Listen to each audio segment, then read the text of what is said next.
Hello दोस्तों, मैं हूँ आकाश और आज हम समझने वाले हैं साइकोलॉजिकल असेसमेंट एंड टेस्ट्स।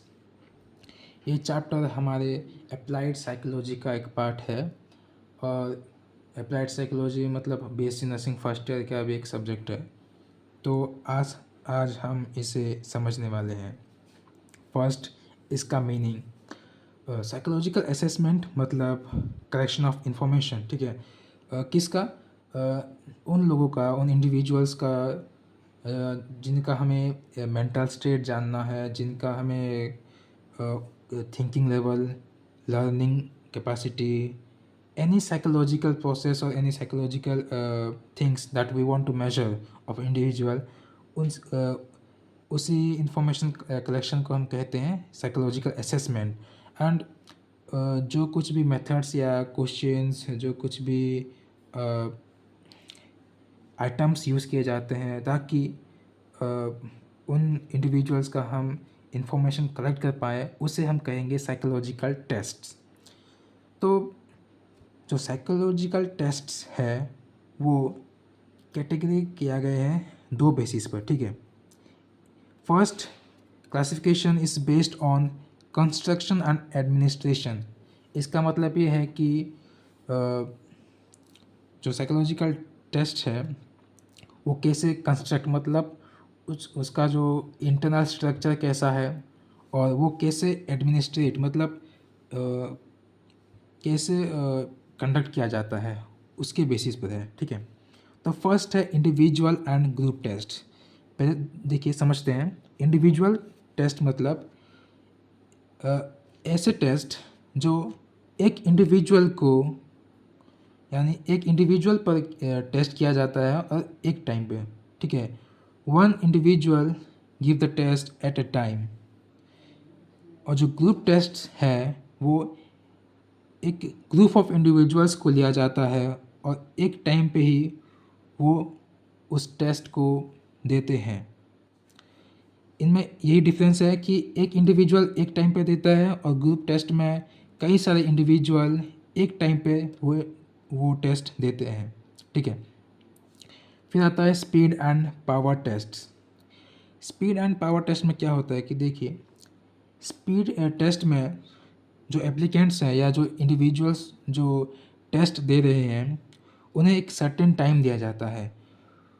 उन्हें उस सर्टेन टाइम में उन क्वेश्चंस या उस टेस्ट को कंप्लीट करना होता है। अगर टाइम ख़त्म हो जाए तो उन इंडिविजुअल्स को रुकना पड़ेगा। लेकिन पावर टेस्ट में क्या होता है कि इनफ टाइम दिया जाता है, मतलब उन इंडिविजुअल्स को कितना भी टाइम ले लो, लेकिन उनके हिसाब से वो टेस्ट ख़त्म करना है। All the questions, all the everything should be completed. जितना भी टाइम ले, लेकिन पावर टेस्ट में जितना भी टाइम लो, लेकिन वो टेस्ट ख़त्म करना है। परंतु स्पीड टेस्ट में नहीं, एक सर्टेन टाइम दिया जाता है जिसके अंदर ही हमें टेस्ट कंप्लीट करना होता है।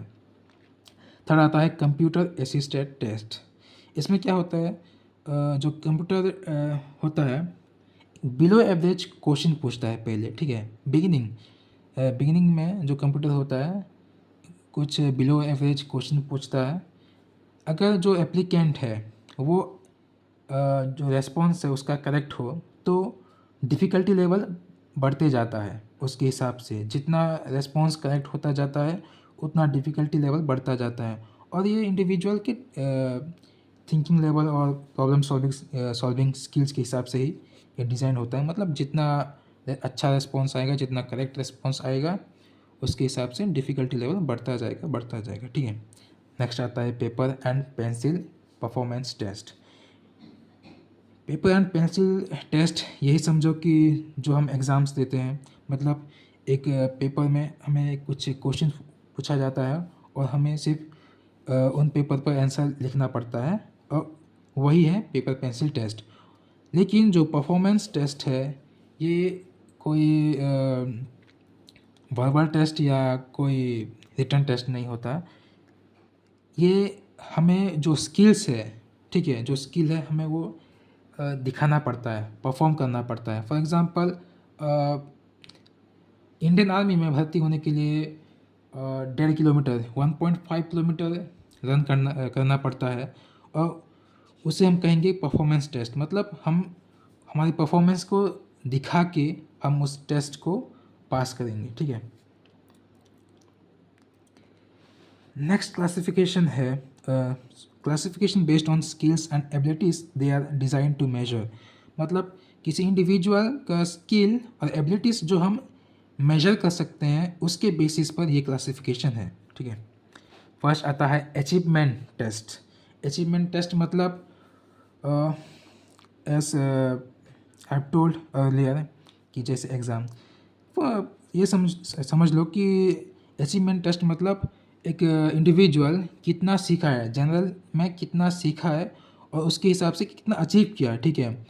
जो प्रोसेस जिस प्रोसेस के थ्रू गया है, जो स्टडी प्रोसेस या जो लर्निंग प्रोसेस के थ्रू गया है, वो कितना सीख पाया, कितना अचीव कर पाया, उसके हिसाब से एट द लास्ट वो टेस्ट देता है अचीवमेंट टेस्ट, जो हमारा स्कूल एग्ज़ाम भी होता है, जो कॉलेज एग्ज़ाम्स, वो सब, ठीक है। Aptitude test. एप्टीट्यूड मतलब क्या कि किसी इंडिविजुअल का जो एक एबिलिटी है कि वो किसी एक पर्टिकुलर फील्ड में बहुत ही माहिर है, ठीक है। सिर्फ उसे एक ट्रेनिंग या थोड़ा सा सीखना पड़ता है, वो ईज़िली वो काम सीख जाता है, मतलब उस फील्ड में मास्टर कर जाता है, ठीक है। उसी तरह एप्टीट्यूड टेस्ट मतलब क्या कि हम किसी इंडिविजुअल का ये चेक करेंगे कि वो किस फील्ड में ज़्यादा अच्छा कर पाएगा। नेक्स्ट आता है इंटेलिजेंट टेस्ट।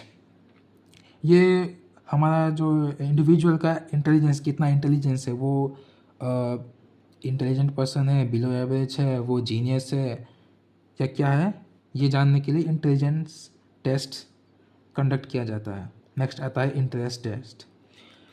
ये टेस्ट किया जाता है कि इंडिविजुअल का इंटरेस्ट कहाँ है। फॉर एग्ज़ाम्पल किसी इंडिविजुअल का इंटरेस्ट है डांसिंग में, किसी का है सिंगिंग में, किसी का पोएम राइटिंग में, वो सब। तो उसका फील्ड ऑफ इंटरेस्ट जानने के लिए ये टेस्ट कंडक्ट किया जाता है। फिर आता है न्यूरोसाइकोलॉजिकल टेस्ट। ये सिमिलर टू मेंटल इलनेस या मेंटल सिकनेस जानने के लिए ये टेस्ट कंडक्ट किया जाता है कि जो नर्वस सिस्टम है और साइकोलॉजिकल जो प्रॉब्लम्स हैं उन्हें रिलेट करते हुए ये टेस्ट कंडक्ट किया जाता है। नेक्स्ट आता है ऑक्यूपेशनल टेस्ट। ये इस टेस्ट में क्या होता है कि पर्सन के इंटरेस्ट, ठीक है, इंडिविजुअल की इंटरेस्ट के हिसाब से उसे कौन सा ऑक्यूपेशन, कौन सा जॉब उसके बहुत काम आएगा, उसके लिए अच्छा होगा, उसके हिसाब से ये टेस्ट किया जाता है कि वो फ्यूचर में अगर कौन सा जॉब करे तो वो ज़्यादा अच्छा रहेगा, उसके लिए ज़्यादा अच्छा रहेगा, वो ज़्यादा खुश रहेगा और लॉन्ग टर्म के लिए वो काम कर पाएगा। नेक्स्ट आता है पर्सनालिटी टेस्ट। ये सिंपली पर्सनालिटी टेस्ट करने के लिए कि कौन सा इंसान पैरानॉइड है, कौन सा इंसान एंटी सोशल, कौन सा नार्सिसिस्ट, ये सब जानने के लिए, ठीक है। स्पेसिफिक क्लिनिकल टेस्ट मतलब ये क्लिनिकल बेसिस पे होता है, मतलब किसी कोई इंडिविजुअल समझो कि कुछ उसे डिप्रेशन है, कुछ भी ऐसे एंजाइटी लेवल, कुछ भी ऐसा क्लिनिकल लेवल पे, ठीक है। जो क्लिनिकल बेसिस पे जो हम टेस्ट करते हैं साइकोलॉजिकल टेस्ट, उससे हम कहेंगे स्पेसिफिक क्लिनिकल टेस्ट।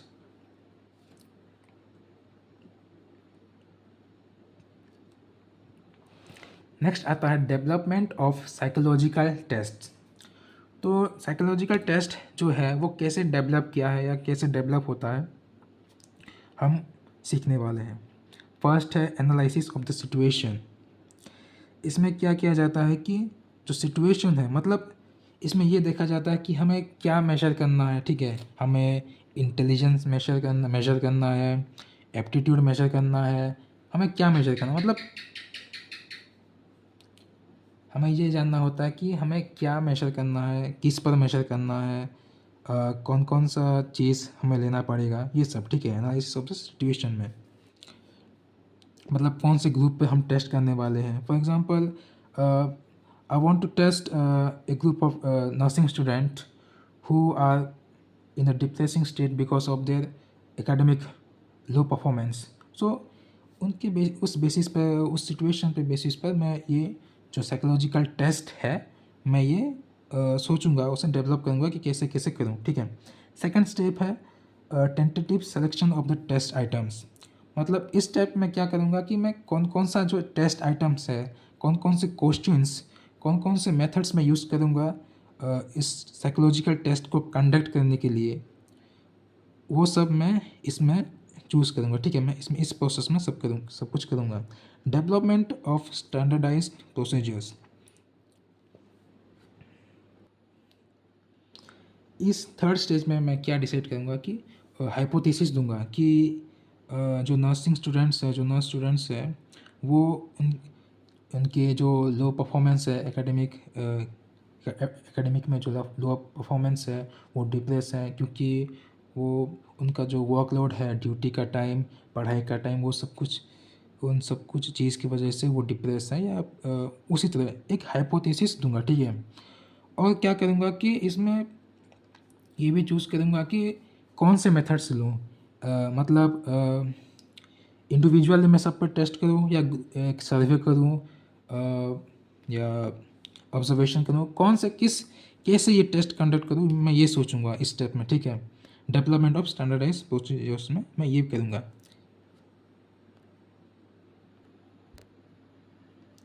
नेक्स्ट आता है administration of the test to a representative group.